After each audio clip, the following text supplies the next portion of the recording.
কি হাসাই নাকি?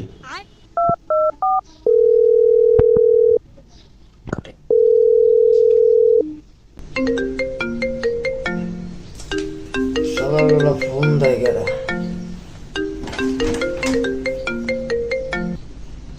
হ্যালো, কেরা? হ্যালো, শোন ভাই না? হ্যাঁ। আপনার মেয়ের বিয়ে দিচ্ছেন না বড়? ওই বেটা, আমার মাইয়া বকুন দে, আমি তোর মতো বিয়াই করি নাই। আপনার পোলার বিয়ে দেন নাই? ওরে বেটা, সকাল সকাল মাথাটা খারাপ করস বেটা, এখন পর্যন্ত তো ঢিলি মারলাম না, ফলাই বকুন দিয়ে, আমি তো বিয়াই করি না, আমার পোলাই বকুন দিয়ে রে ভাই। আপনার বউয়ের বিয়ে হয়েছে না বড়? আরে ভাই, আমার বোর বিয়ে বকুন দে, আমি তো বিয়া করি না এখন পর্যন্ত। সকালবেলা মাথাটা খারাপ করস, তুই কিছু খাইছিস নাকি? হ্যাঁ মেয়া কি কন? এখন আপনার মেয়ের বিয়ে দেন নাই? এখন কেমনটা লাগে ক। ও আপনি বিয়ে করেন নাই?